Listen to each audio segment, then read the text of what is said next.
tubaniriza mu program buli nzenga bwendaba akawungeza akolunako lwaleero ennaku z'omwezi ziri 2 omwezi gwa 11 omwaka gwa 2025 tusigaza omwezi gumu n'ennaku 28 oba mu 9 tumaleko omwaka guno ogwa 2025 jukira nti enteekateeka weeri aba Victory Christian Center Mundeeba abatuleeta wano amawulire amalungi ge bangambye ntandike nago asinabakola kirala kyonna nti Passover Festival ey'omwaka guno 2025 egenda kubeera mu maka aga Doxa Stadium kitegeeza nti kati tukyayogera Namboole twogera Doxa ndowooza yakuba akasimu yeebale kubanga omuganda wano agamba nti akugoba yakuwa ekkubo kituuvu ddala wakasimu webale kukakuba n'otugoba mu kisaawe ky'Ennamboole kati ndowooza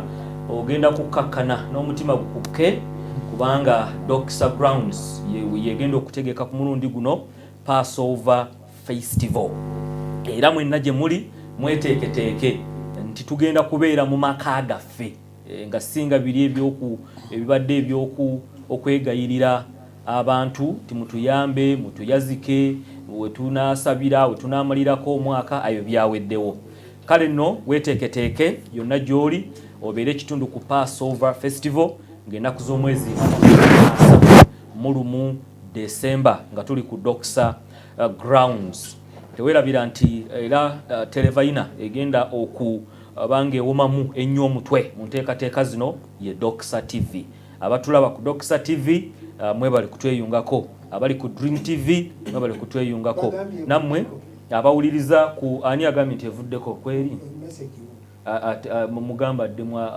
asaakinga akantu ke mugamba asaakinga akantu ke kwetuli so nga ate ne ku Impact FM Radio Rasta Mayinja maama wa bano nno ababiri Impact FM bano ababiri abazaalo n'omuzzukulu ono ye mutabani Dream oli ye muzzukulu bonna Impact FM etalaze eggwanga lino e Masaka mu kibuga kya Ssaabasajja Kabaka tuli ku 1.5 so nga ate mu Kampala tuli ku 9.4 bitundu ebye Busoga mu kibuga kya Kyabazinga mulumba gyave eyo nno tuli ku 7.6 songa ate Mbale 13.7 wabula osobola n'okutufuna ku nkola zino endala naddala mulembe guno mugumanyi gwabavubuka mulembe gwa teknologiya twagenda dda naffe digital tulina Alpha Digital in case oyagala okulira oluzungu gye tulinnyeeyo n'enjiri y'omutume ey'oluzungu gyasinga okuweereza mu service wano ey'Olungereza ebeerako ku Alpha Digital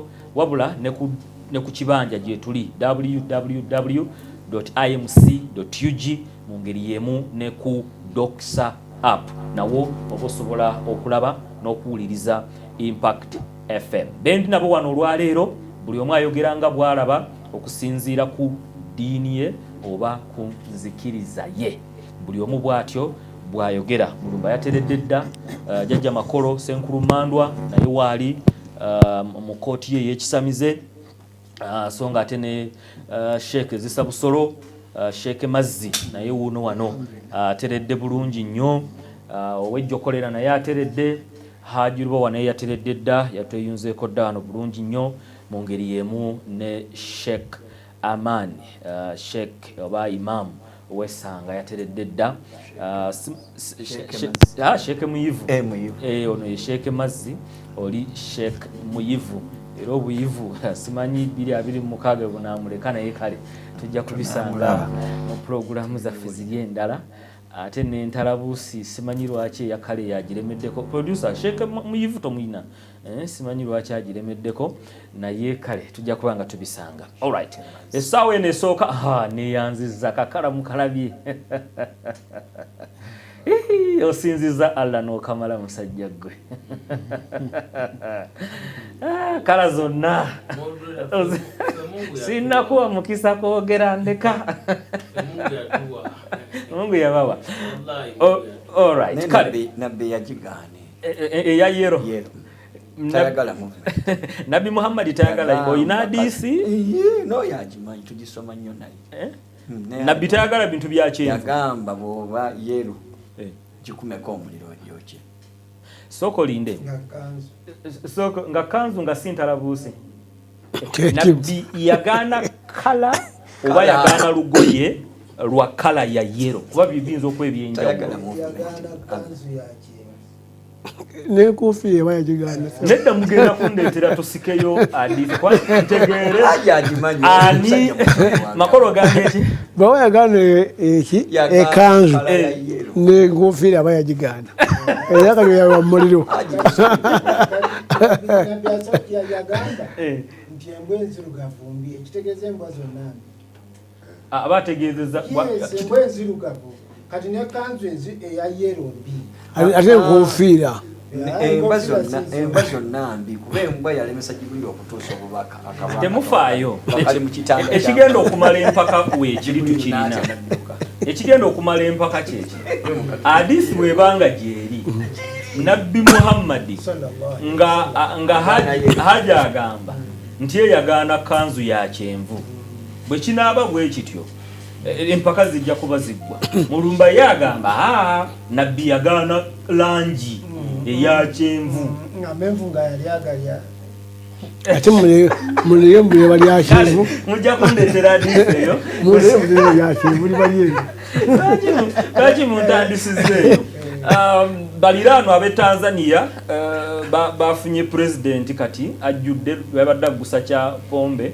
Magufuli naye kati yafunye ekisanja ekikye Samia Suluhu abali mu agenda nabagamba nti aboludde oluvuganya saidi zeeyo bagamba nti mu kalulu kano Suluhu yabadde abbinkana ne Samia yabadde abbinkana ne Suluhu kubanga oludde oluvuganya lwonna yalukwata n'aluggalira bano abazze babadde bali awo just menvunvu nga bonaaba nabo ngambe kanenda gamba olusanja nga bonaaba nabo bwe batyo mu ngeri bwetyo kati nga bonaddira nti mwami Kyagulanyi n'omuggalira Besigye n'omuggalira noga nti nzize mu kwesimbawo sebo omusajja w'amaanyi okay nenga Tanzania because they are watching us on Doxa TV and on all our social media platforms. Congratulations Tanzania upon receiving a new a full president, Mama Samia Suluhu. She's going to lead Tanzania for the next 5 years, so we hope she will carry on the legacy that has been laid up by the previous presidents. Tokkiriza nti kimu kinatambula bulungi ate n'enkolagana eneeyongera bituulira mbw ate beekalakaasa bakola ki si birungi gye tuli kuba business wise wabeerawo okosebwamuko okuli awo yabadde ayogera ndowooza producer tusooke tujjewo kano mu kkubo producer simanyi oba video yange eyo wagifunye mbadde njagala ogimpe Mama Samia adde ayogera ayina ebigambo bye yayogedde n'atwawulira enjawulo ya Nabbi Muhammadi kye yali afiirira ne Yesu ne Nabbi Yesu kye yali afiirira kati ndowooza batuwe eddoboozi tutandike n'eddoboozi producer lituwe nga bwe kiri nti tuli bulungi wakifunye tuwe eddoboozi eryo nti okembuuze ku basajja bano nga bwe bateredde bayigirize ensi katuliwulire eddoboozi eryo yatakayo kuwepo ni ya watu kwenda vituoni kupiga kura. Hakuna maandamano mengine yatakuwepo hapa. Hakuna tishio la kiusalama litakalo kuwepo. Producer damwa katambya abakuru bano ndako bamaje njagala muwulirize bulungi omukulu w'amagye wa Tanzania tofaayo omwagaza ki famu yagendo amuli gyabawadde producer nziriramu akatambyako abayisiraamu bano bena mu studio bawulirize bulungi namwe aba Bible muwulirize bulungi Hajati president kati wa Tanzania alina obubaka bwali mu kuyisaawo nga tulaga bannabbi bano ababiri Nabbi Yesu ne Nabbi Muhammad sallallahu alaihi wasallam. Producer nziriramu akatambyako tuwulirize bulungi Yatakayo kuwepo tuongeze ku ni ya dogozi watu kwenda vituoni kupiga kura. Hakuna maandamano mengine yatakuwepo hapa. Hakuna tishio la kiusalama litakalo kuwepo. Anayesema ni amiri jeshi mkuu wa nchi hii. Niwaombe ndugu zangu, twendeni mkapige kura. Matusi niachieni mimi, na yabeba kwa niaba yenu. Manabii wetu, Bwana Yesu alisulubiwa kwa kukomboa watu kwa amri ya Mungu, lakini alikuwa anafanya kazi ya watu. Nabii Muhammad alipigwa mpaka akatolewa meno kwa kufanya kazi ya kukomboa watu kwa amri ya Mwenyezi Mungu. Samia Suluhu aliapa kuitumikia Tanzania, na ndicho ninachokifanya. Niliapa kuilinda nchi, na ndicho ninacho. Maandamano yatakayokuwepo ni ya watu kwenda vituoni kupiga kura. Okay. Kubanga Nabii Muhammad ne Nabii Yesu ani yabonyabonyezebwa ku lw'okulokola abantu bonna bali ku ddaawa bonna olw'ensonga ekigambo okulokoka omukyalo yakikoze bulungi omukize mbadde njogera kikoze bulungi pulezidenti okubanga ayogedde mu Luswayiri. Moderator n'abatuwuliriza kansomeseemu ekigambo okulokoka si kya Luganda, kigambo kya Luswayiri. Amakulu gaakyo kitegeeza kukola ki? Kyova olaba Yesu bwe yali ku musalaba yagamba Mukama wange ndokola. Senga yali ddiini bagenda okumuteeka ku musalaba. Igwe ogamba nti okulokola mu Luswayiri kitegeeza kuwonya, kununula. Ekyokulabirako okununula okuva mu ki? Tofaayo okununula okuva mu ki? Kankuwa Luganda olutuufu nsobola okuwa ecupa y'amazzi awo n'ogamba amaanyi ondokodde ennyonta ebadde nzita. Kati eyo tebaddiini okuva mu nnyonta badde muzibu n'ondokola. Kakati balikola ne Pawulo mu kiseera. Musa yalokola abaana ba Falaawo, yalokola abaana ba Isirayiri mu mikono gya Falaawo. Teyabatwala mu Pentekote. Okitegedde bulungi? Tofaayo. Kakati nange wano essaawa zino tolaba mukwano gwange musumba musanze wali musumba Yazidi. N'alaba nga epikipiki yange entawaanya n'agamba teekako omupiira. N'akulokola n'akuwa sente zigula omupiira. Tola nti amponyeza okusindika. Akuwonyeza akulokodde. Kakale ekigambo okulokola mu mwakitwa bwe buba busuubuzi ekigambo okulokola bannaffe bano bakitwala mu olosero. Naye bw'okitwala mu installment mu ngeri ey'okukikozesa mu mberi y'empola ekigambo okulokola tekitegeeza ddiini. Kyova olaba ekigambo okulokoka moderator kitandikira wano Busega. Sokolinde. Abasajja abanyanya bwe bajja saagala ogende nnyo Tanzania. Otandise okubuza amakulu ga Hajjati. Amakulu ga Hajjati oli muggabuzi. Anti kankugireyo tegeere. Bwe baatuuka wali ne bababuuza amagye gaabuuza ga pulezidenti yaliko mu kaseera ako Mzee Amin. Bababuuza mu kimye ky'abakomboozi ne bagamba ffe ekituleese Uganda tumekuja kuokoa watu wa Uganda. Kukomboa kuokoa. Si gwonsomesa. Ati mbu. Is a historian. Ekizibu kye mwina abapasita abasinga. Olumala ku Luswayiri bagamba.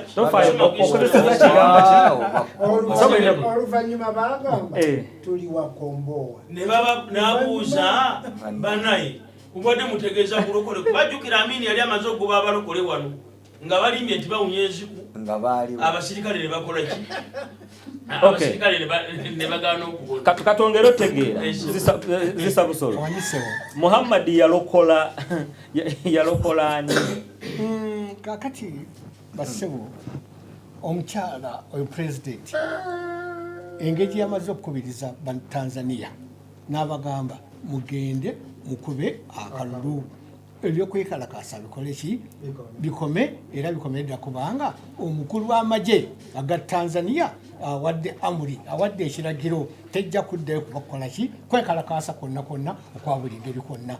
Ye omukyalo we n'agamba nti bannange ti bino ebiriwo kaakati mubirekere nze ku lwammwe mubirekere nze ki ku lwammwe kubanga Nabbi Isa alayhi salatu wassalamu naye okutuuka okununula abantu okubatuusa mu bulokozi wamu bajja mu bibi yakubwa naye okubamba takwogedde nti aliwe kwa musalabani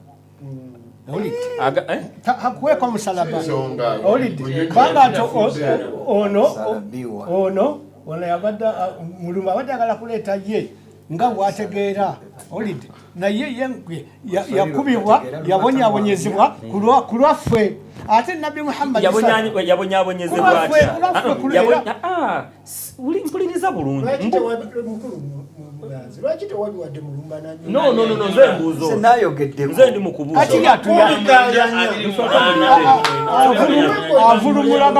avulumula galoboozi oluswayiri kyaffe tulumanyi soko jeno zisabusolo ate ate wenani avuvuma obadde yavuvuuma ate akati zisabusolo wulirizaako nze kyova nti mwakola bulungi okumunjawulako natuula eri kunakani kale tereera oteredde bulungi kati mbuuza Yesu gwoli mu kwogerako nga Hajati bw'ayogedde pulezidenti w'e Tanzania omujja Yesu yabambibwa atya bannange kwendera musalabani akwekebwa musalabani ate era musalaba ne muwarabu ne mu Luswayiri baguyita musalaba mukiwulidde kakati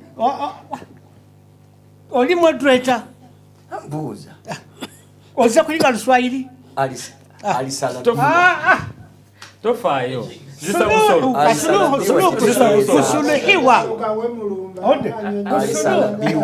kusuluhu jamaa kusuluhu oluswayiri bwadagamba kusuluhu kakati mwabalokole mwagala okuteekamu yavambibwa ku musalaba yatumitibwa n'avaamu n'amazzi mu lubirizi owulidde kakati naye nga ye pulezidenti wa Tanzania agambye nti ebizibu byonna munyakiyani mimi tetuli mubawulira tetuli mu kubawulira nabuuziza ekibuuzo kyangu nnyo kati kanziremu mbuuze tofaayo kanziremu mbuuze one mulimu ebigambo okulokoka mulimu kusalabiwa mu Luswayiri okubonyaabonyezebwa mu Luswayiri bakyogera batya ne Muhammad yasalabiwa bakiddemu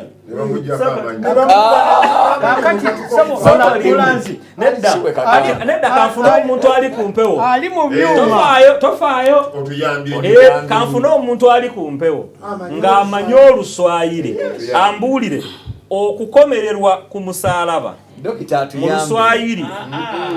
Luswayiri bakiyita batya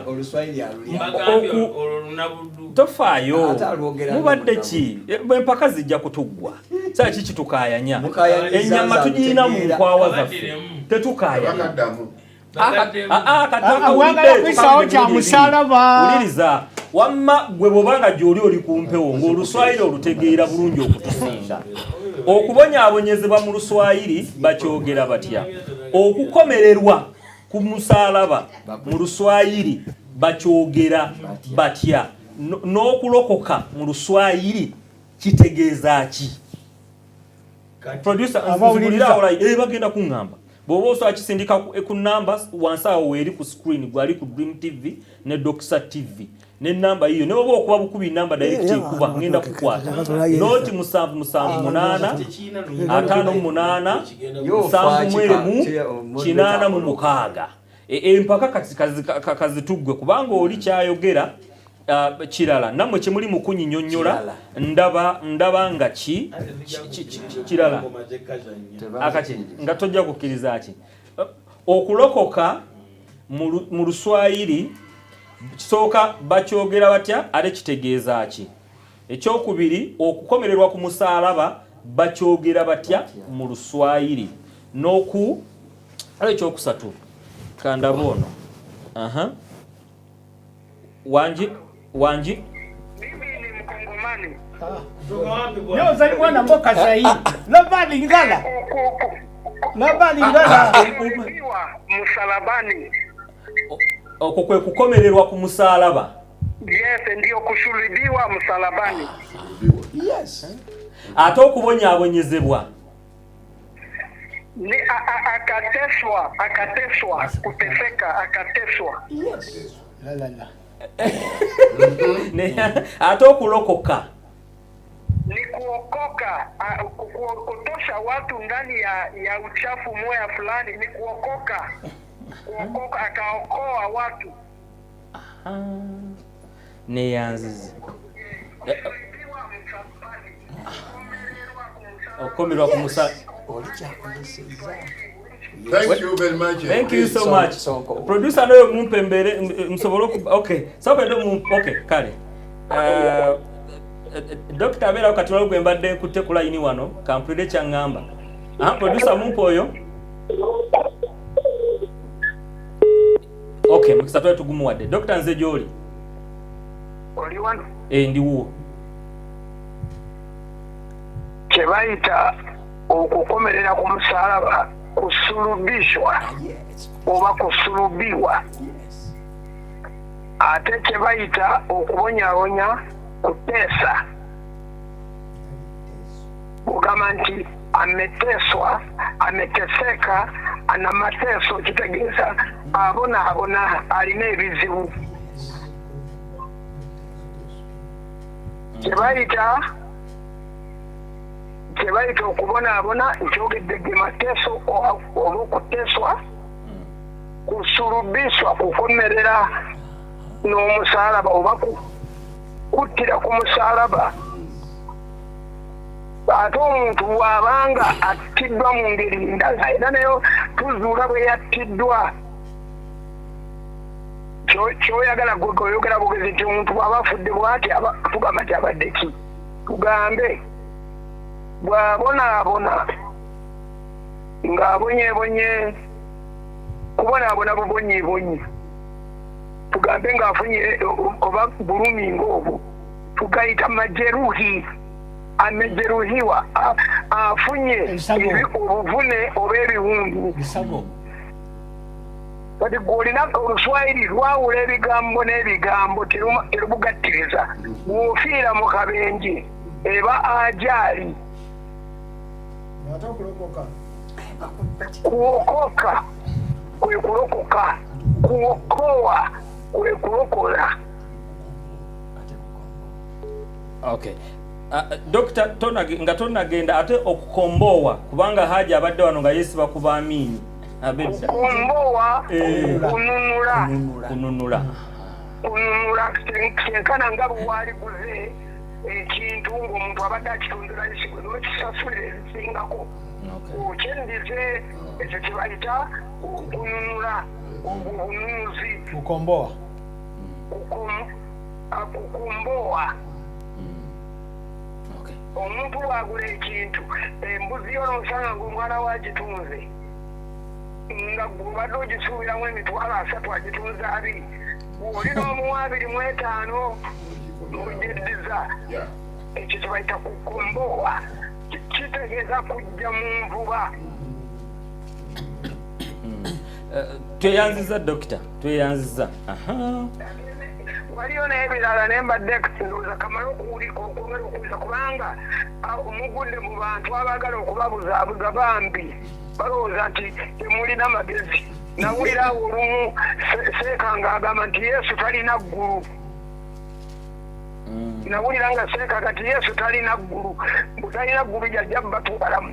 Kati nenyagala okumanya Yesu n'atalina ggulu nga walabye. Yesu atalina ggulu. Ng'ate owaffe agambye nti mpeereddwa obuyinza bwonna wa mu ggulu ne ku nsi. Ate bwe yali agamba nti n'ebisumuluzo byonna mbibawadde. Kaakati obusiraamu obutalina bisumuluzo oyo Yesu mulala. Obutalina ggulu oyo Yesu mulala. Oyo ye Isa. Isa talina ggulu, ekyo kituufu. Isa talina. Isa ne bw'osiba ssente tayinza kujjayo ggulu.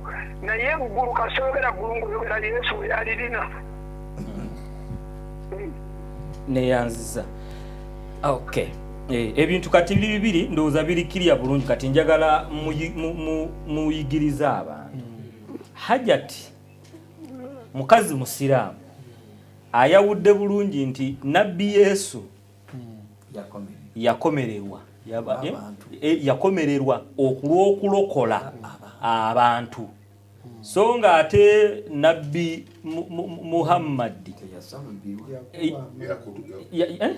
yabonyabonyezebwa najibwamu n'amannyo. Kati twagala okutegeera Hajjati nabbi Yesu gwayogerako nammwe gwe mwogerako yoyo w'omu Qur'ani. Nsose wa sheke zisabusolo nsose wa sheke zisabusolo amayigiriza sheke zisabusolo yogera akati basebo somesa ekintu ekyoluswati ekiyitibwa wokofu mukuba wetu sikiriza wokofu obulokozi oba obulokole obuwokofu omala kuva muzambi mukibikiri noba akati ye Sayyidina Muhammad alayhi salatu wassalam ye yakubwa bukubibwa naye ffe abasiraamu mu Qur'ani etigamba makataluhu wa masalabuhu tetukkiriza ddala kigambo kya musalaba Yesu muteeka ku musalaba mujja tusonyiwa n'abatuuliza mwenna abasiraamu tetukkiriziganya ku kigambo obanga yakyogedde nga yakisoma mu Bayibuli yes kisobola okuba mu Bayibuli nga kyekiri naye Qur'ani yaffe umul kitaaba mama w'ebitabo imaamu namukulembeza ffe tatugamba Yesu kumukomerera ku musalaba la ekyo kyemba munyo kati omukyala ng'akyogedde ng'akidde mu Bayibuli kyawandikibwa naye mu Qur'ani makataluha wa masalabuha. Haji omuzindalo kangu weggwe otaase ensi ndowooza n'obusiraamu ate watugamba wano tujja kusokoola Allah kaka tukulire bw'omusokoola mu ngeri eno. Hajjati ayogedde ku nabbi Yesu eyakomererwa oba eyabambibwa ku musaalaba yomu yayogerwa gwayogeddeko yomu n'owa Qur'ani oba banjawulo. nsaba omuntu yenna asobola okunnyamba banzibyeko ettaka lyange oli naaliwamba n'ateekako n'ebintu bye ekyapa na buli kimu ebiwandiiko byonna mbirina naye omuntu yenna asobola okunnyamba aho n'abayambi tulina babiri Mama Fina na Museveni anyambe ate okulokola kakati wano bakulokole mu babbi sebo omukyala oyo munnabyabufuzi si munnaddiini nenga musiraamu wadde Hajjati musiraamu abasiraamu bangi tebamanyi bya busiraamu so president we Tanzania musiraamu tamanyi bya busiraamu asobola okuba nga talimanyi Shekamani ngenda kuwa obudde leka Haji ayogere ndi ne Haji ate ye nga bwali omukulembeze w'ensi bonna abalina okubakola ki okubogerera kye baagala kyebali n'ava ne ku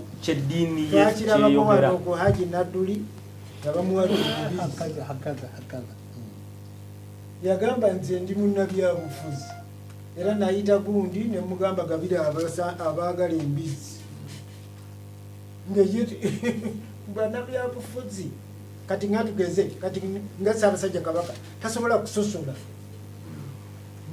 mu bantu olwokuba ono omusiraamu oba okuba oli mukatuliki oba oli mulokole Ssaabasajja tasobola kulokola n'omukyalo oyo munnabyabufuzi mutuufu nnyo kubanga ayogedde abakristaayo kye baagala n'ayogera n'abasiraamu kye baagala. Okay.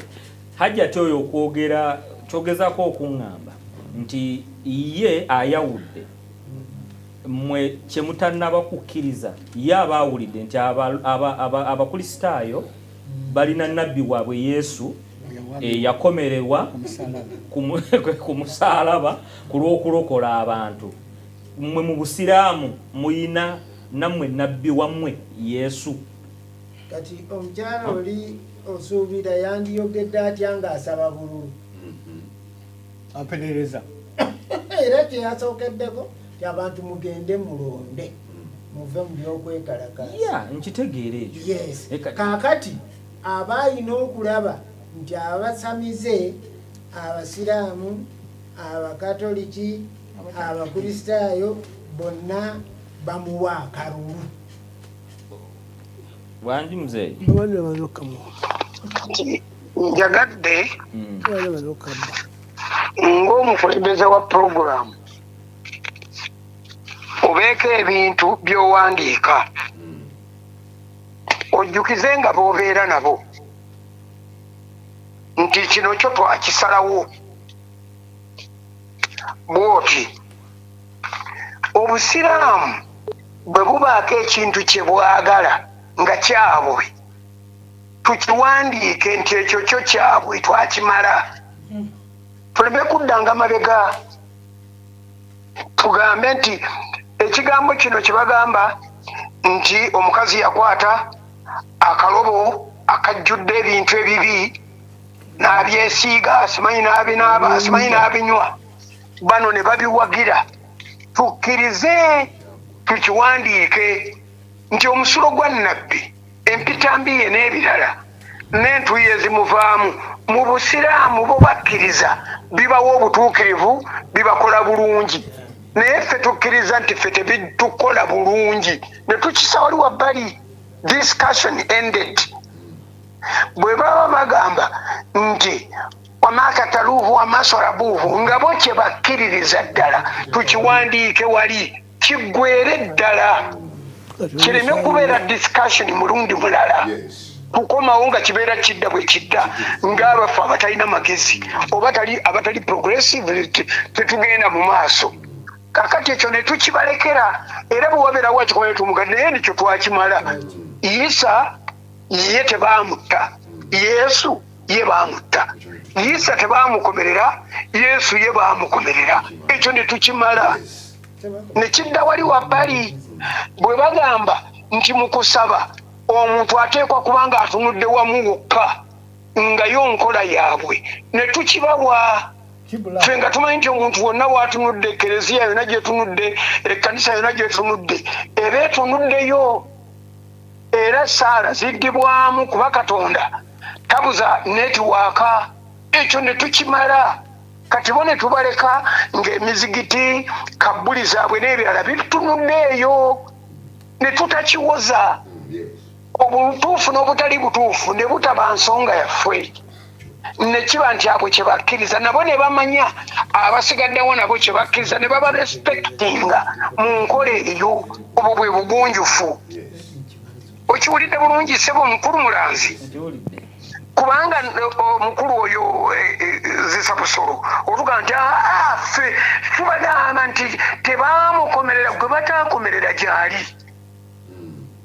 gwe bataateeka ku musalaba gyali ekitumenya ki gwe bataateekako teyagendako bwe baba bagamba nti ibulayimu waffe yayita mu nkoomi y'omuliro nga ffe tukiwakanya nga tubagamba ibulayimu wammwe mu nkoomi y'omuliro yali mutukkiriza owaffe talagangako ku nkombi ng'ekyo tukimala ewammwe mwe mwagala isaaka yabaweebwayo nga saddaaka ate mmwe ffe tuwaayo isimayiri nga tubagamba ate ani awakanya isimayiri ewammwe yaweebwayo nga saddaaka ewaffe isaaka bwe twawaayo tetulina mabega tubeeko ebintu bye tusimba bali tubibalekere nebali abasigaddewo bafune ebyabwe ojja kuwulira nga kyekoze kubanga ojja genda okuzuula gy'oliva ne gy'oliraga nga ne bw'olyogera otya tebalikkiriza tebagenda kumatira okuva edda bawakanyi ate bye bawakana bawakanira mu bitali byabwe kubanga mu byabwe teryabawakanya bwe wawuliddeyo omuntu abagamba nti omusulo gwa nabbi teguleeta baraka wawuliddeyo abawakanya ne mu studio awo nze siwulira nga abawakanya ekyo sikiwuliranga olw'okubanga kyabwe owakanya n'ogati naye kakati nfiira ki kino ekintu kyabwe ku bwabwe ng'okivaako b'omusulo kati ffe ate tetuwulirangako omuntu asomesa nti omusulo gwa yesu oba ekintu ekyali nakyo kigaba omukisa gwe ne bw'oba oyagala okitusibako tukikugaana kubanga ffe tetukisomesa kati ebintu ffe ebyebiti ebyennyinyalu ebyo biki tubibalekera ababyagala tubeere ku bituufu mpadde amagezi ago nga ndaba tujja okukola progress ababba olugoye lwa Yesu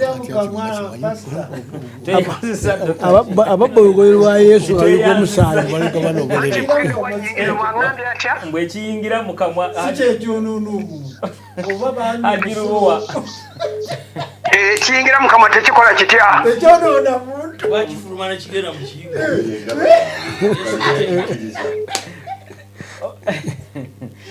anti kakati ekyo naffe mukitulekere nga tubagamba nti ffe kubanga mwe bwemuba mukkiriza mutyo ku nagisi n'embizzi ki ekisinga obubi byonna byebimu bwe muba mwogera mutyo ku nagisi n'embizzi kiriwo ekiri nagisi okusinga kinnaakyo ababba olugoye lwa Yesu nga luliko omusaayi ekyowamasebo epresenta ofune rekodi ofune olupapula buli kyebakayanira bakibawe twawukaniraawo kigwe kubanga ngamba oyo kakati ayambadde enkufiira gwondazeeko akatono agamba nti Yesu talina ggulu Isa yatalina ggulu Yesu alina bw'oyagala eggulu lya Yesu tulikulaga Yesu ageze kutegeka bifo ategeka mutalirye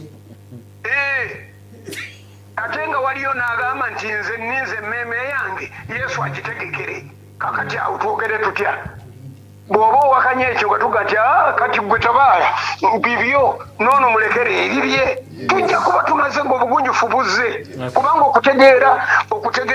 okutegeera kw'omwami ono ava essanga kuli wansiko kw'abantu abalala kuli wansiko katonotono ababba olugoye lwa Yesu nga lumaze okuvunda omusaayi kale dokita tweyanziza tuwumulemu katono nnyo saa ziri 11 tudde twongereyo katutandikiraawo okay kulikayo mukuumulamu okwo kitundu kyakubiri ekya programu eno nze nga bwendaba ngenda kusaba producer atuteereyo omulamwa tubeeko kituteeka mu doketi mu ssaawa eno emu abakulu bano katubawulire bonna nga bwe bali ndowooza amakolo yajja okubeera wakati empaka tulabe bwanaazisala naye nga twagala kubaako kituteeka mu doketi okusinziira ku hajjati nga bw'ayogedde mu katambi ako nga aleeseemu nabbi Yesu n'aleeta ne nabbi Muhammad kati nabbi Muhammad tugenda sooka tumuteekeko wali wabbali tutunuulire Isa ayogerwako mu Korane y'omu ye Yesu ayogerwako mu Bayibuli kantandike ne asigwe dono kayigirize ayina eddakiika zettaano. Salaamu alaikum wa rahmatullahi wa barakatuh. Abenakulayi mwenna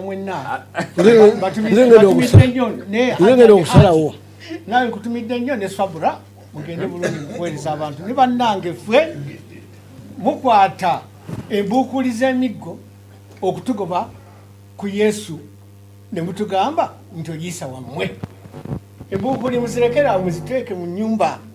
Yesu wa Bayibuli, Yesu wa Korane, ebitabo byonna ebinanga we tubikkiriza Tawret, Musa, Injili Isa, Zaburu Dauda, wa Furqan Muhammad, Habiballah wa Rasulallah wa rahmatul alamina byonna tubikkiriza. N'omunaakola mutya temujja tugoba ku bitabo ebyo. Yesu ye Isa, Allah ye Katonda. Okay. Isa soko nyonyole Isa Korani emwogerako eti Korani emwogerako Isa nabbi Rasulullah yakata yamutuma ulidde era nga atugamba mu bitabo ebitukuvu ekya Qur'ani izkara Allah ya Isa ibn Maryam izkuru ni'mati alayka wa nawaddatka iz ayyatuka birruhil qudus ye Yesu Katonda yamuwa namugobereza ko n'omwoyo omutukuvu ogwamusobozesanga okuzuukiza n'okuwonya. Yesu yoyo ate mu Bayibuli asangibwa nga azuukiza awonya era ng'akola kali byoteto kakati temujja tugoba ku Bayibuli ku bitabo ebina nga ffe Abasiraamu bwe tukkiriza tubikkiriza wabula okunokolamu ziri firaku enjawukana zize twawukanamu zino ez'okumubamba ez'okukola ki ate olwaleero kinsanyusiza nnyo omusumba nga bw'ayogedde ku kigambo ekyokugamba sebo ne Yesu naye ebiwero bye ebyali bijjudde omusaayi munnanga abantu babyekomya. okiwulira ne baligabana era nga bawulira bakoze eki oli bulungi ndi bulungi njagala osomese saagala atodde mu katemba si katemba kubanga byoligiriza biweddeyo obudde mbuwomulala kakati sebo temujja kutujja ku bitabo bina era teri yesu nti ono bw'abakristaayo ono bw'abasiraamu yesu ye isa bw'oba ogamba nti yesu ye isa nga ngenda ewa haji lubowa isa gwoyogerako mu korani yakomererwa ku musalaba kati umul kitaba mama w'ebitabo korani imaamu na omukulembeze waffe ye atugamba makataluhu wamasolabuho kakati ate mu bayibuli negamba nakomererwa kakati ebyo wewaleeta firaako wewaleeta enjawukana tetunagenda mu njawukana temudembe agamba nti isa ye yesu oba mwagala oba temwagala bannange tetuna kyakukola mwe mukwate emiggo oba embuukuli yongereza ku bya sheeke muyibina alhamdulillah abatuwuliriza n'abatulaba obuzibu bwe twafuna era obujja okututwala kantindiggwa nti yesu teyawandiika kitabo kati ebigambo byonna ebimuliko bamwogerako byogere byonna singa yesu kristo yali awandiise ekitabo twandibadde ekyo kyetwogera tukikakasa naye obusiraamu bugamba bwe buti era nabbi muhammadi sallallahu alaihi wasallama bwamala okugamba nti katonda antumye nga ndi nabbi abakristaayo n'abayudaaya beekuŋŋaanya ne bamutuukirira ne bamugamba nti ssebo lwaki weeyita nabbi agamba nti ani abakulembedde ne bamwanjula omwami eyabakulembera n'amubuuza n'amugamba nti ssebo omusajja mukulu situka oyogera amazima wali onsomyeko mu kitabo kyammwe ekyo nti ye twasomamu nti waliyo nabbi agenda okujja naye twali tetusuubira nti ajja kuba ng'avudde mu bawarabu ekyokubiri ekibuuzo kye baamubuuza yesu omumanyi nabbi muhammadi bwe yali annyonnyola yesu kristo yagamba mumanyi yali nabbi wa katonda eyazaalibwa nga talina kitaawe bw'abanga nabbi muhammadi sallallahu alaihi wasallam ekitendo kyasoose okuleeta ku yesu kristo nga tetukirabangako na ku muntu mulala ekyo kimala n'ebirala bye yagenda akola ate bwe tugenda nga tusoma enyiriri za qur'ani eziraga ajja kukola kino katonda bwe yali amuwa yamugaa nti ojja kukola kino ojja kukola kino ojja kukola nga byonna byatuukirira okuggyako ebintu bisatu ekisooka yesu kristo bannaffe bano bamuyita katonda naye nabbi muhammadi ekyo yakiwakanya n'agamba yesu si katonda ekyokubiri yesu kristo si mwana wa katonda ekyo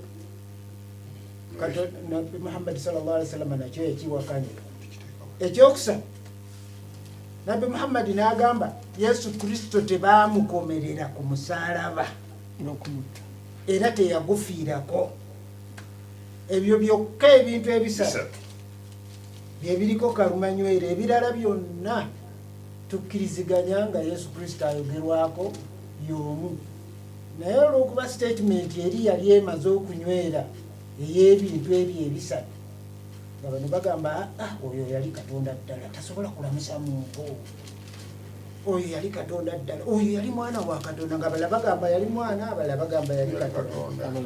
Kati n'ekyokusatu okugamba nti yafa ku musalaba n'agufiirako ate oluvannyuma n'azuukira, ekyo nakyo Nabi Muhammad sallallahu alaihi wasallama yakiwakanya. Kale nno ndowooza ebyo ekitegeeza bwe ŋŋamba nti Yesu Kristo teyafiira ku musalaba oba na kino tekitegeeza nti si yeyisa, tekitegeeza ekyo, kubanga eggwanga kati wano Abaganda Yokaana tumuyita Yokaana, abalala bamuyita John, mu Luwarabu tumuyita ani? Yahya. Kati luyinza okulaba nga erinnya eryo nalyo liyinza okukutabula noga nti Yokaana Omubatiza Sion, n'amannya amalala agasobola okukyuka ago gaali gakyuka nga bwe bakyusa ebya Yesu. So Haji kyogezaako tugamba nti gwe oli mu kukkiriza nti Isa wa Quran ye Yesu wa Bayibuli ng'osinziira ku linnya nga si kwebyo Isa wa Quran ebyamwogerwako ne byeyayitamu n'owa Bayibuli ebimwogerwako bye yayitamu, gw'oli mu bagatta nti be bamuwa linnya mu bintu bisatu byokka bye batakwatagana. Kati baba nga tebakwatagana baba beebamu. Nati nakuwadde ensonga kubanga Kristo teyawandiika nti twandibadde tutwala obujulizi bwe yawandiika, naye olw'okuba nti abaamuwandiikira nabo bennyini bakoonagana. Gwe tunosoma enjiri ennya ojja kuziraba. Bannaffe tubagamba nti ono lwaki yagamba bw'ati n'ono n'agamba bw'ati, batuddamu ne bagamba ebyo tojja bitegeera gwe toli wa mwoyo. Okay. Waliwo kyoyongerako kuhaji byayo tewali ngende owejjokolera tuddamu ate byayogedde tuwe ebirala.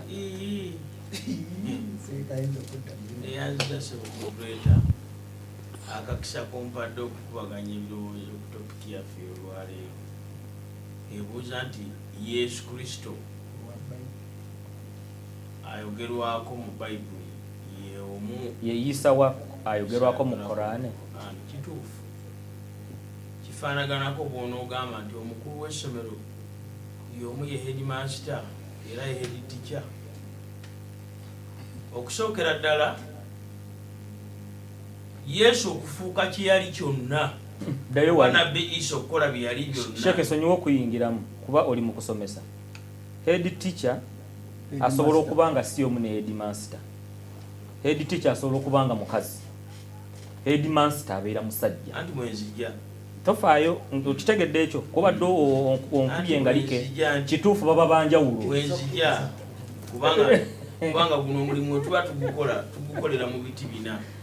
Mu bumanyi, mu experience, mu butendeke n'obumanyirivu. Kakati moderator Yesu Kristo oba Nabbi Isa byonna bye yali teyabibeerawo mu ntandikwa.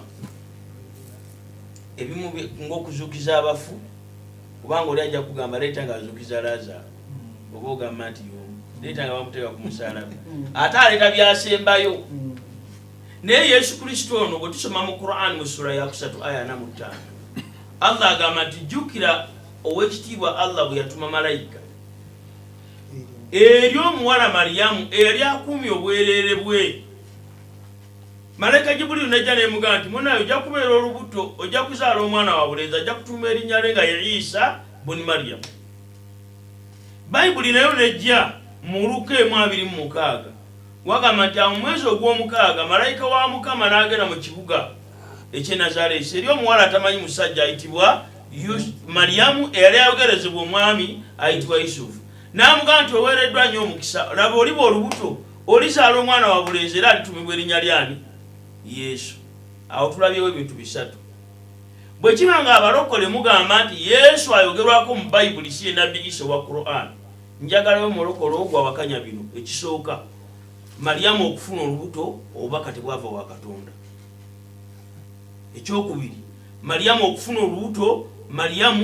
okufuna olubuto lwa Yesu nti malayika teyajja eri nnyina.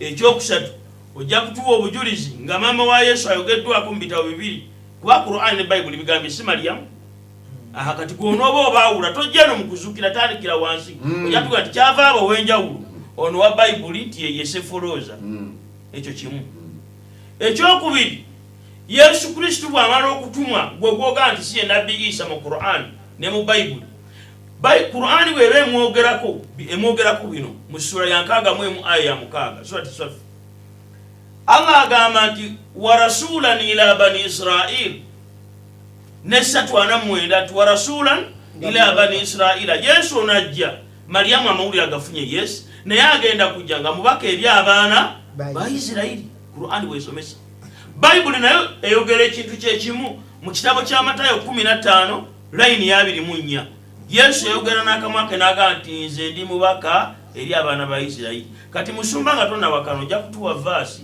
oboga nti seeka yalimbye nti fe Yesu ono waffe mulala ku Isa ayogerwako nti okumanya mulala ono waffe yali mubaka nti eri ekyana mukaaka oba ebuddu mu bwino ekyokubiri bw'ogamba nti Yesu Kristo ono ekimufuula okubanga si ye nabbi Isa kwe kubeera nga yagenda mu ggulu ekyabasiraamu tukikkiriza mu sura ya 4 ya Qur'an aya ya 158 Allah agamba nti bal rafa Allahu ilayhi Katonda yamusitula n'amutwala gy'akola ki nga mulamu teri amukubye era ne mu Bible mu kitabo ky'ebikola by'abatume emu layini ya 8 wagamba nti abo baali nga bakyatunula ekira ne kijja okumutoola mu maaso gaabwe ne kimutwala ewa Katonda gwe bw'onooba jjano okugamba nti Yesu waffe mulala si ye Isa ng'otugamba mu Bible nti bwe baali bamutwala yagendera mu kamunye oba kutukutuku ojja kituwa ekyo kimu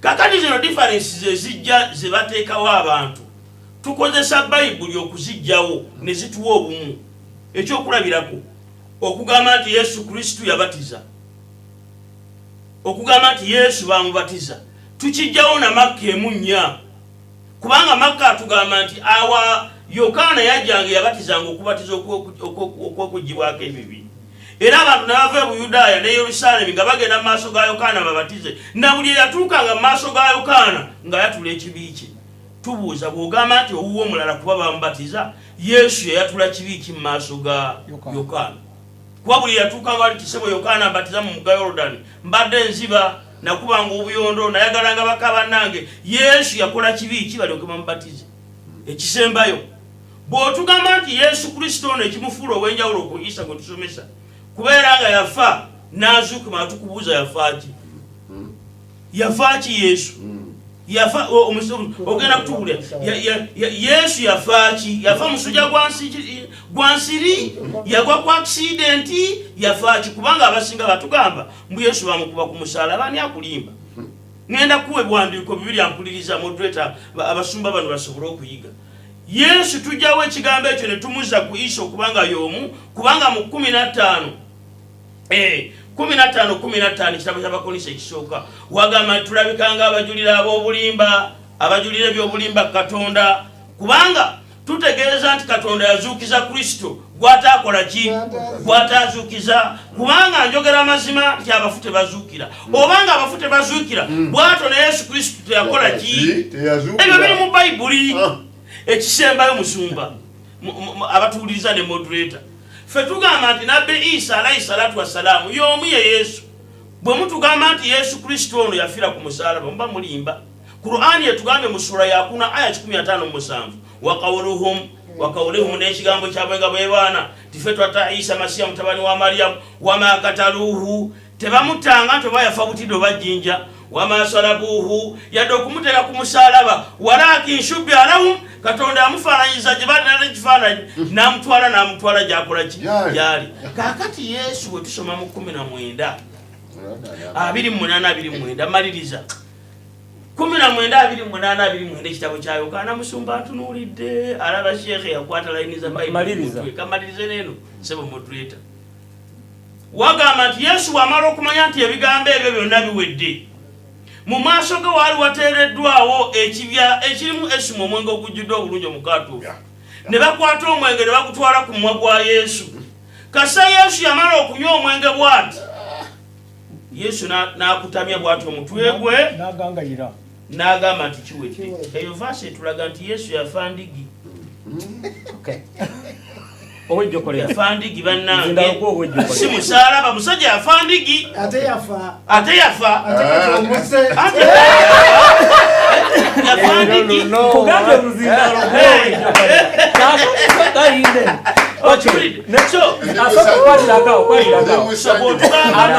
amani sokolini ogambe Yesu owa Korani y'omu n'owa Bayibuli naye ogambe owa Korani teyakola ki naye n'owa Bayibuli yakola ki baba bebamu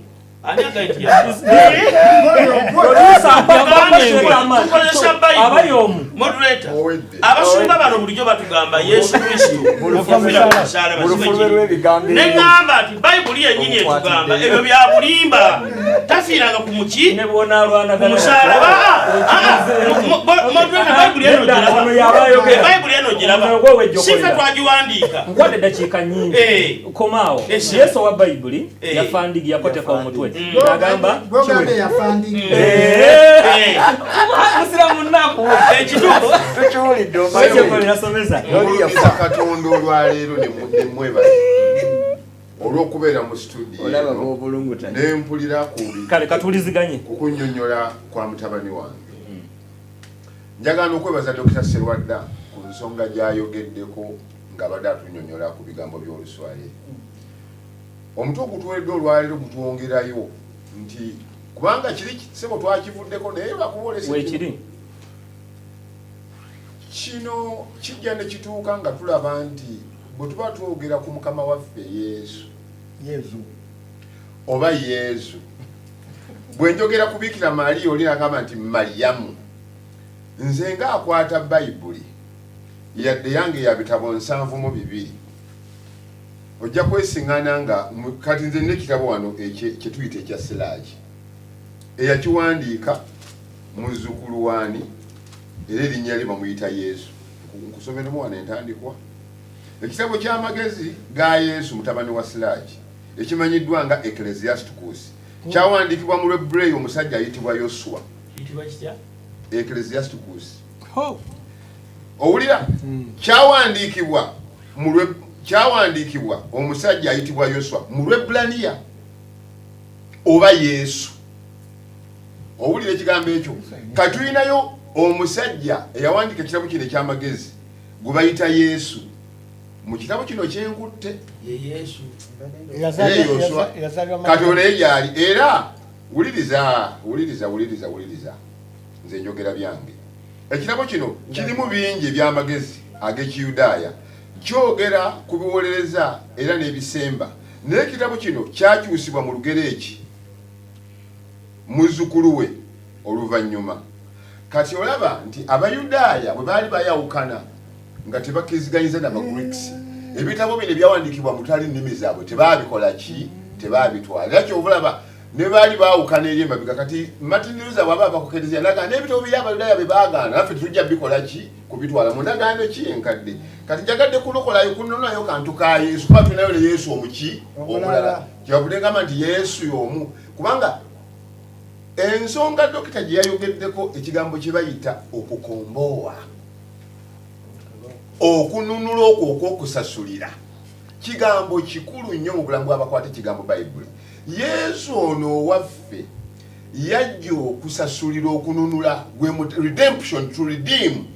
Kaakati toyinza kugamba nti Yesu ayogerwako mu Quran y'omu kubanga bwe yatusasulira n'afuuka omutango n'atugula okuva mu buli ggwanga mu buli kika n'atugula n'omuki n'omusaayi gwe ffe twali tufiidde mu bibi byaffe.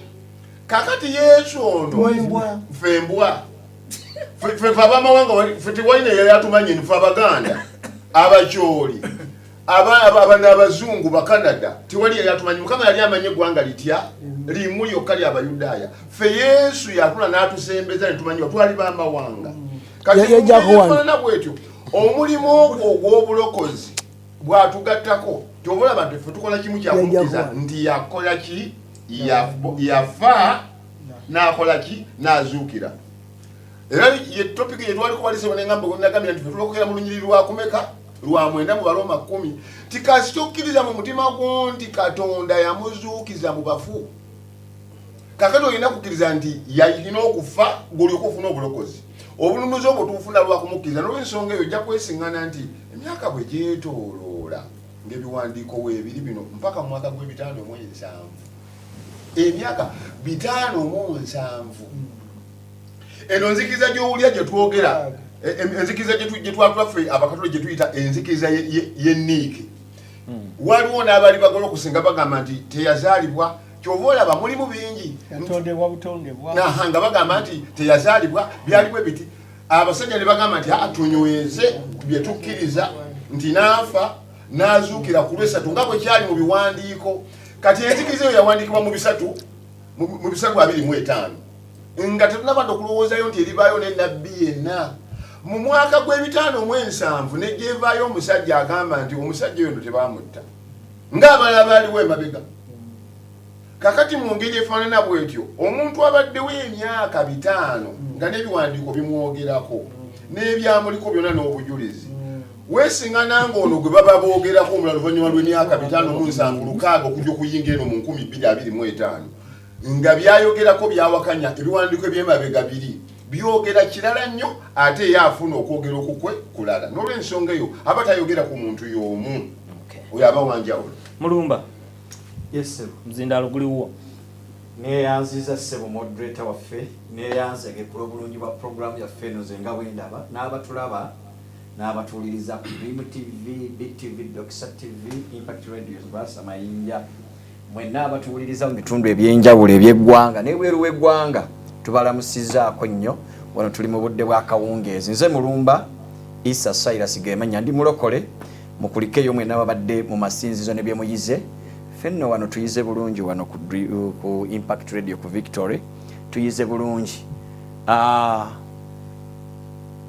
Isa ayogerwako mu Qur'ani nga mwe yawandiikibwa ne mu Bayibuli Yesu ali mu Bayibuli omu nedda banjawulo ate mwana wattu ekigenda okukumala enviiri ku mutwe mu budde obumpeereddwa kwe kulaga ne bayisa abali mu Qur'ani nga bangi kati mu byonna abasiraamu mutwale omutawaana otunnyonnyola ku bangi bayisa ate nga ffe tulina Yesu mu Bayibuli omu naye nga sinnaba kusumulula biwandiiko byawula mpuliddeyo bino kiba kibi omuntu okwogera n'abuuza ebibuuzo nga yeetaaga omuyamba omunnyonnyola omuwe ansa n'otandikira ku birala Sheeke Muyivu Imaamu w'Essanga bwe yabadde ayogera yabuuzizza ebintu bino nga yaakakasa nti Isa y'omu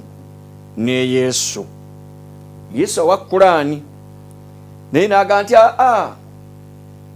enjawukana fariku firaako eri wakati waffe nammwe mwe mwayongera ku Yesu ebintu ebitali bituufu nemugaa nti yabatizibwa nemugaa nti mwana wa Katonda nemugamba nti yafa final awunzisa atulaga nti ate eriye yafa enguuli kakati nesimanya oyo y'omu n'ali mu Qur'ani oba era asigala wanjawulo kakati kankuyambe bwe nti era ebibuuzo bibadde birungi byawandikiddwa Yesu wammwe gwe mugamba nti yafa yakola kibi ky'okubatizibwa oba okubatizibwa bw'aba yabatizibwa n'aleeta makkeemu kubanga buli yagenda nga wa Yokaana okubatizibwa yatulanga ebibiibi kankuyambe nti Yesu wajja mu nsi muno nga ayambadde omubiri yatufaanana naffe naye kankuyambe mu biwandiiko bino nti ekisookera ddala Yesu ayogera mu Matayo essula ya 11:28-29 n'aga nti muyigire ku nze kati senga Yesu okubatizibwa kwe teyabatizibwa mu mazzi naffe twalibadde tetukikola naye yakikola olw'okutuyigiriza ffe kubanga Yesu waffe kyakulabirako kyaffe Peetero ekisooka essula 1:25 agamba nti ataakola kibi newankubadde obukuusa tebwalabika mu kamwa ke naye yabonyaabonyezebwa ku lwaffe ng'atulekera ekyokulabirako luno olunyi lulimu ansa 2 ku bibuuzo byo nti ekyokubatizibwa kyali kyakulabirako kyaffe.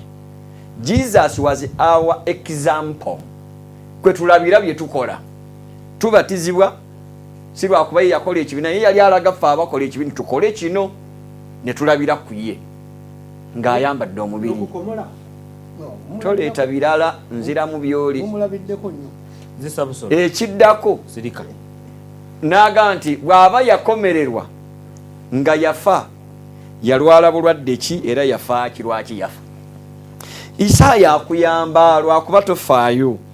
Isaaya essula ya 53 olunya olwokuna n'olwokutaano agamba nti yafumitibwa yabetentebwa yabonyaabonyezebwa olw'okusobya kwaffe ffe, era okubonyaabonyezebwa kwe n'okukubibwa kwe emiggo gye gye gituwonya ffe.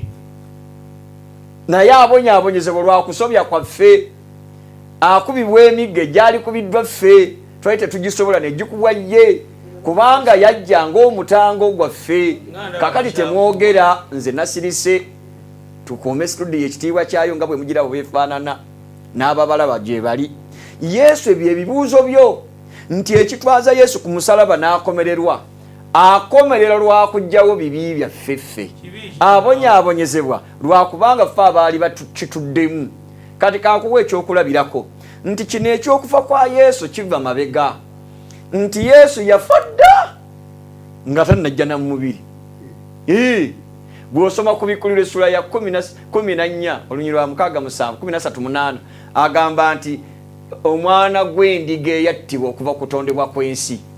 Ne tuddayo mu lubereberye nti kutondebwa kw'ensi kiki ekyafa, nti Adamu ne Kaawa bwe baayonoona, Katonda yatta endiga n'agijjako eddiba n'ayambaza Kaawa ne Adamu ebyambalo by'amaliba. Gava ku ki? Gava ku ndiga, ng'endiga eno ekiikiridde Kristo yagenda okufa. Adamu n'awona n'atazikirira lwakubanga Kristo yamufiira okuva ku lubereberye. Kati ekyo kituukirizibwa mu ndagaano empya nga ze n'agenda ku musalaba n'afa olw'ekibi kyaffe. Saalyagadde muntu kunjogera, mwakozesezza obudde bwammwe. Kaakati ekyo kye kitwala Yesu ku musalaba n'afa olw'okutulokola. Era mu ndagaano empya ebiwandiiko bigamba, Yokaana essula 1:29 olunaku olwokubiri Yokaana n'alaba Yesu ng'ajja gy'ali n'agamba nti laba omwana gw'endiga ogwa Katonda ajjawo ebibi by'ensi. Kubanga endiga ye yajjanga ku bantu ebibi bye baayonona, ng'endiga si yeeyonoonye, naye endiga ye yafanga mu kifo ky'omuntu ayonoonye, omuntu n'abeera omulamu n'efuuka saddaaka. Era Kristo ajjanga saddaaka ennamu entukuvu etujjirawo ebibi byaffe. Kati okwo kwe kufa kwa Kristo. Kati bwe tuwulira nga bageraageranya ono azenga saddaaka ne bagamba nti yeeyisa, firstly tuddayo mu nnimi ez'ennono ne tugamba nti bwe twogera erinnya Yesu yadde ng'onaga nti lyennamuŋŋonda katukkirize, naye amakulu agakirimu kitegeeza mulokozi. Mu Lwebbulaniya kitegeeza Yeshua oba Jeshuas, kye bayita Jesus. Kaakati amakulu gaakyo ki? Nti mulokozi, ajjanga mulokozi n'erinnya lino liyimirira ku kulokola. Kati mpulirizaako, Yisa bw'abanga y'omu ne Yesu owa Bayibuli, Yisa amakulu g'erinnya Yisa likola makulu ki? Bajja bbawa obudde mutwanukule tetukola kavuyo. Munoonyeza abasiraamu 1, 2, 3 abatudde mu studio n'abali ebweru tunaata amasimu bakube mutuwe definition oba amakulu agali mu linnya Yisa.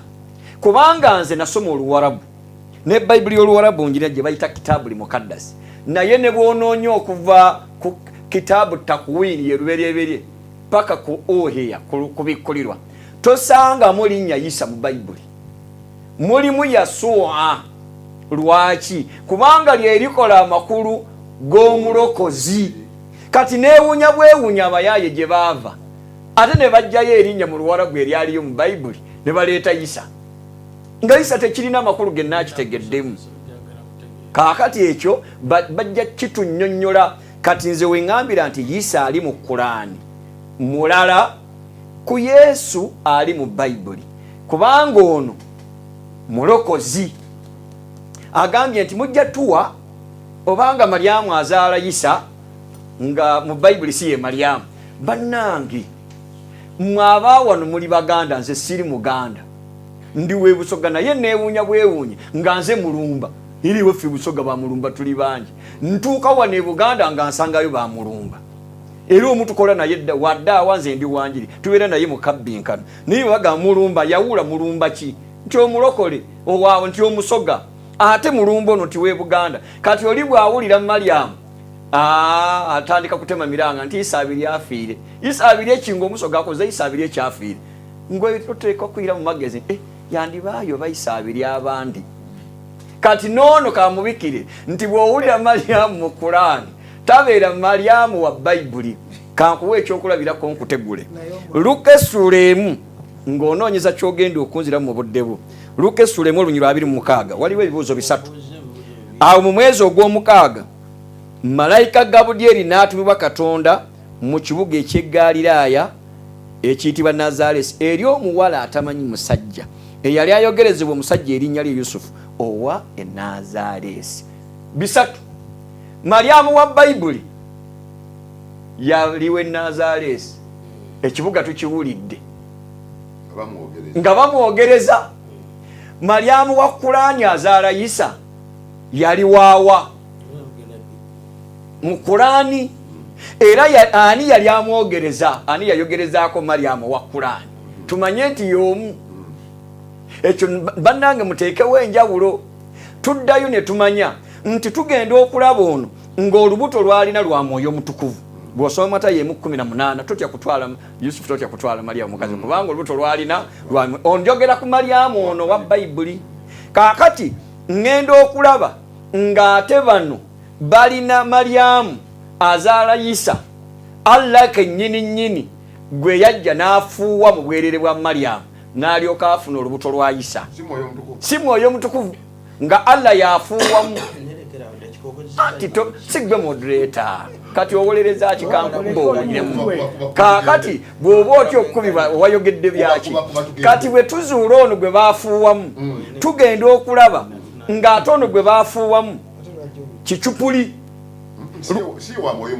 si wa Mwoyo Mutukuvu ono mulala ekisookera ddala bw'osoma ng'azaalibwa kubanga tuviire ku kuzaalibwa tetujja kutumibwa tugenda okulaba nga Isa wa Qur'ani ayogera wano mu nsula ya 19 suratu Mariamu aya ya 26 bagamba wajaa ila limahali jazi ennehil Mariamu najja n'omwana ng'amusitudde ne bagamba mu kuwunikira bamulama bagamba ya Mariamu anna shiitu hadha kiki kino kyoleese oleese ekintu ekiddukwa ekyobuwemu ozadde omwana takkirizibwa mu mateeka Isa kyabuwemu tekikkirizibwa mu mateeka kya buswavu ate eno mu Bayibuli mu Luka essula 2 olunyiriro lw'omunaana malayika agati temutya kubanga leero eno bantu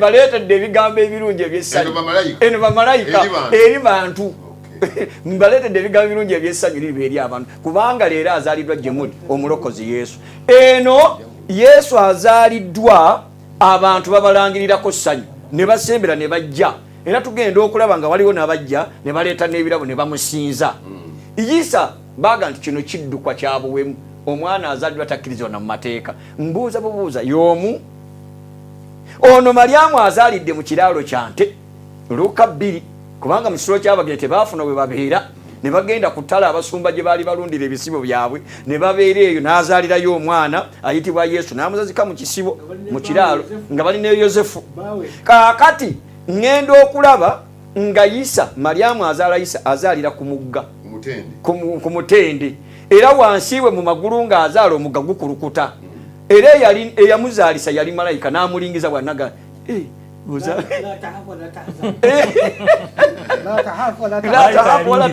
nga malayika alingiza Mariamu azaala malayika yalingiriza owakola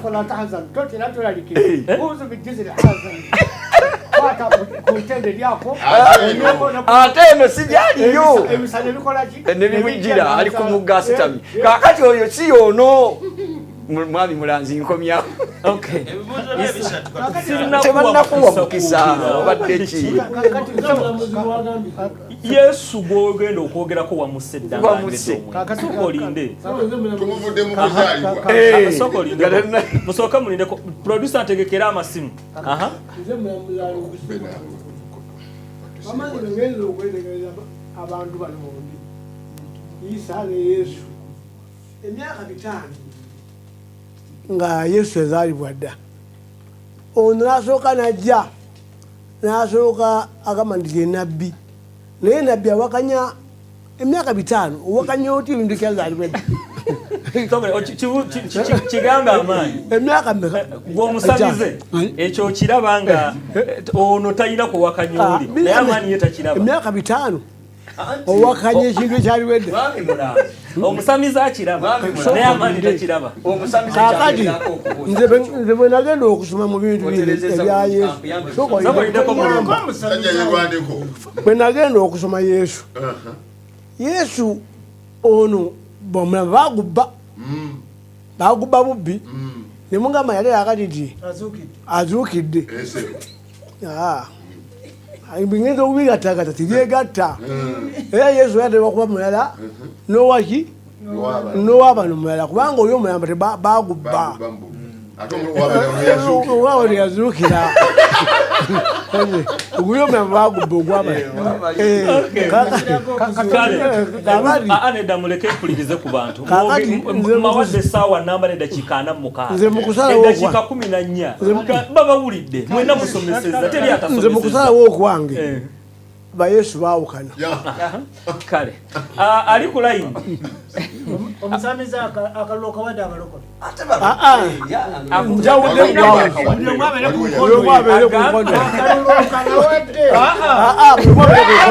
Akalulu Haji nedda tobuzaabuza Haji musamize. Wangisebo. Mukoli Richard Eruwero. Esebo.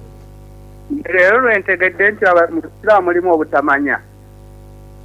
Kubanga etutukira ssente zino zetukozesa leero ekicupuli kifaanana n'ennamu era kubaako ekigambo Bank of Uganda ne kubaako $5,000 naye ekikolefu ku nnamu kuzitebera kati era webanga Isa era byafaanana ne Yesu oba Mariyamu byafaanana naye tugere tulabe nti mu bicupuli muno mulimu ekitafaanana ku kino twawule nti Yesu ono y'omu ne gundi ne Isa.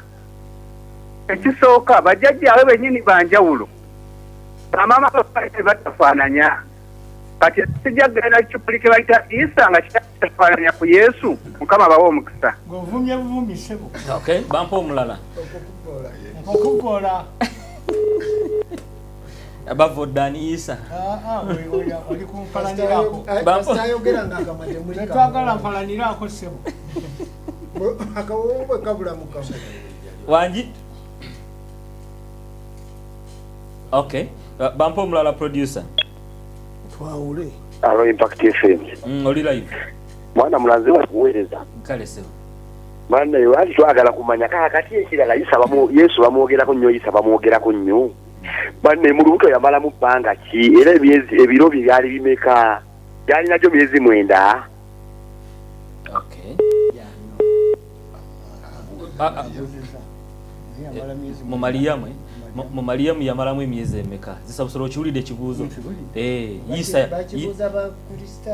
Isa yamala ennaku mmeka mu nda ya Mariyamu nga Allah amaze okufuuwamu. Kakati basibu Kaya bwe yali wano yagamba nti Katonda okuzaala Yesu yamala kwefuula muntu. Okiwulidde kakati ekitegeeza Yesu omwana wa Katonda n'omwana w'omuntu ba Yesu bameka. Kale producer mpali ku layini ono zisabusola akoye mutwala nnyo kachayi. Kibuuza Kaya ojja mubuuza nga ate yakireeta wano. Lwasa mayinja. Hello. Wangisebo. Mukama yeebazibwe nnyo. Amin. Kaakati nze bampita Mugabi. Hello. Tukuwulira yogera. Nampulira so? Bampita Mugabi nkubidde okuva ekyebando. Mwebale nnyo program eno gye mutuweereza ne Pastor Isa Mulumba webale nnyo okubeera ng'osoma kyana abasomesa abalala nze ndowooza nga Apostle kyayogedde ebintu bibeera very different. Omuntu azaalibwa ekitovu siyo omuntu azaalibwa ekabaale. Bonna bayinza okuba balina erinnya Mugabi nga bwe bampita Mugabi, naye e Buganda tulina Mugabi, ne Kabaale tulina Mugabi, naye bw'abanga baazaalibwa mu bifo byanjawulo baba bantu byanjawulo. N'oli omusajja aleese ekintu kya ebicupuli birayo ne national ID bwenkola national ID photocopy ya plastic kunata n'eri gye batadde mu nira eneebeerako ku original seal n'eneebeera nga terina original seal naye nga zonna zisoma naye bw'oziteeka mu gundi mu banka okusoma gundi eyo namba egaana. Kino kicupuli ono original. Yesu waffe mulamu ali mu ggulu, oli Yesu taliwo, owaffe yajja tufiirira bulamu, oli tatufiirira. Kati oli atatufiirira talina kyatuyamba. Mwebale nnyo, mwebalire ddala. Okay, producer mpano oyo. Oyo alabye nti Isa kicupuli, Yesu kye kitali kicupuli. Ndaba ye. Gwe nga bw'olaba. Hello.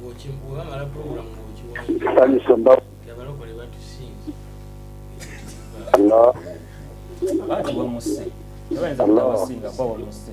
Wanjise bawuliza. Ona musumba mbazire bukakata. Kendeza ku radio tusobola okuwulira. Ona musumba mbazire bukakata. Nze kyendabira ddala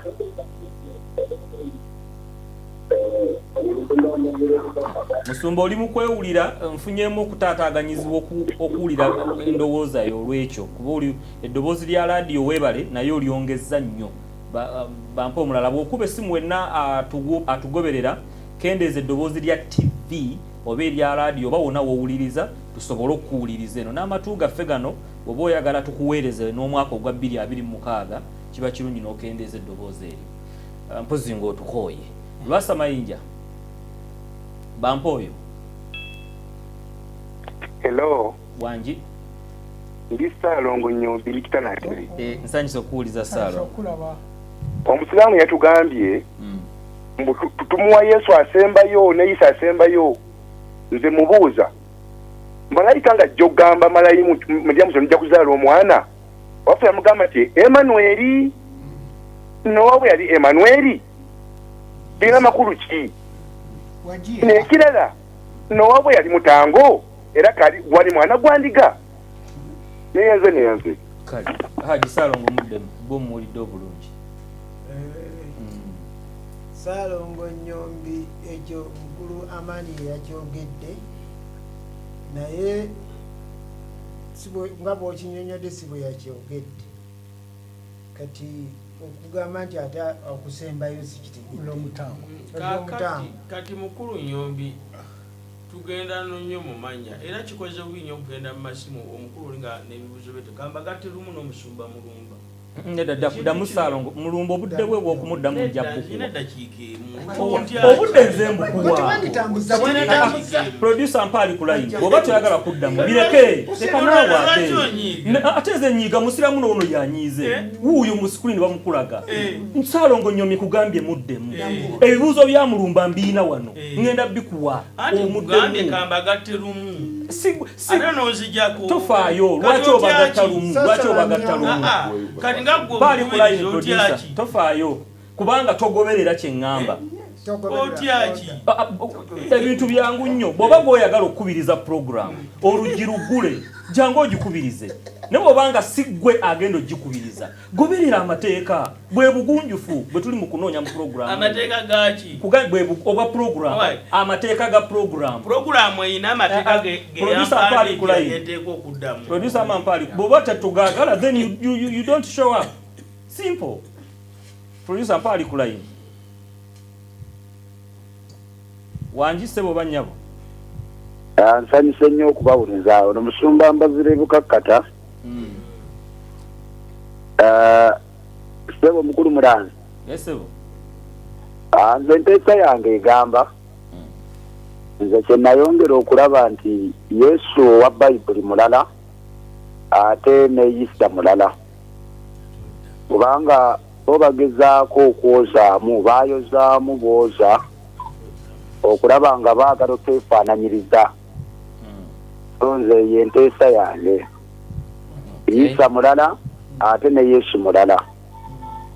Yesu alokola ate atwala ne mu ggulu, ate Bayibuli egamba nti ne bwe tulituuka mu ggulu atudde ku mukono ogwa ddyo okusala emisango gy'abalamu n'abafu. Ojja kusanga ate ye Isa ng'akoma ku nsi yafa bamuziika n'abasezi baamulya. Okay. Sumba toyanziza abebukakata batulabire. Jobs ali Bunyanga district mu kitundu kye Lubona. Agambye nti ng'ayongerezaako enjawulo gy'alaba nti Isa ono ow'omu Korani talina taata. So ng'ate Yesu ow'omu Bayibuli yalina taata. Yosefu atamuzaala.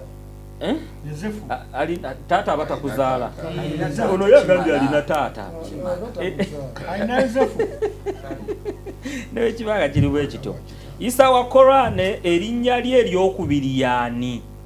Kubanga owa Bayibuli ye Yesu, ye Yesu agambye ayongeddeko Kristo. Mike ekyengera abuuza. Kristo kitegeeza the anointed one. Masihu kitegeeza the anointed one. Okay, kale. Kati ebibuuzo by'obadde oyagala. Ekisooka sookoddemu ekya Saalongo Nnyombi. Nga tonnagatta bya mulumba byonna mu dakiika emu. Ekibuuzo kye tukiwulidde naye tekirina makulu. Omaze okukiddamu. Okay. Now, erinnya Isa litegeeza ki? Kubanga Yesu bakugambye ddyo litegeeza mulokozi. Alimba Yesu tekitegeeza mulokozi. Leeta obujulizi. Obujulizi obusooka bwe buno. Yesu Kristo yali musajja mu Isirayiri, Omuyudaaya. Teriyo Omuyudaaya atuuma Yesu. Erinnya Yesu lye namuŋŋoona. Ekyokubiri, Jesus linnya lya Luzungu. Teriyo Omuyudaaya gwe batuuma ki? Kiri kitongole Jesus Jews Empire Salvation Union Services. N'olwekyo twagala mutubulire Yesu ali bamuyitaani Isirayiri. Nina akagambo ke mpulidde awo. Mwattu nkawoomeddwa okufa obufi. Era nako mukawandiike. Kagambye nti Yesu mu kuzaalibwa ndowooza sisabusolo yakoogedde mbu okuzaalibwa kwa Mukama waffe Yesu kwa njawulo. Naye ne bwe yatuuka okukola ebyamagero olw'okubanga yali aweereddwa Omwoyo Omutukuvu yasobola okuwonya abalwadde n'azuukiza n'abafu kubanga yaliko Omwoyo Omutukuvu n'okutonda kakyakwongeddeko very good. Kati ako mukawandiike ali awo n'adongwa ti Omwoyo Omutukuvu ate Muhammadi oba nti ye Jibuliiru nga tumanya nti koti oyo yadongwa. Mukawandiike aka Yesu okubaako Omwoyo Omutukuvu n'azuukiza abafu n'okutonda n'atonda kategeeza nti Muhammadi si ye yali Omwoyo Omutukuvu. Kati bano abagamba nti ate Muhammadi ye Mwoyo Omutukuvu be badongwa ndowooza omukategedde ako mukawandiike kakulu nnyo nnyo nnyo. Tujja kannyonnyola ssebo. Dr. tuyanzege. Tulese wano ebintu abantu bye beetaaga mbadde wano nga mbinootinga abakulu bano bye boogedde bye tugenda okutunuulya. Ekisooka twagala okutegeera erinnya Isa litegeeza ki? Ekyokubiri Mariyamu wa Korani ono yeetaaga okunnyonnyola so nga ate waliwo n'akalala ke muleseewo enzaala. Bwe babanga bagamba nti Isa wa Korani y'omu ne Yesu wa Bayibuli. Yesu wa Bayibuli bamuzaala batya? Isa bamuzaala batya?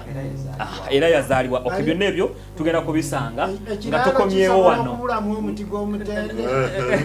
Kale tujja tandikirawo Sunday ejja tubagaliza akaseera akalungi mubeere bulungi era mweraba.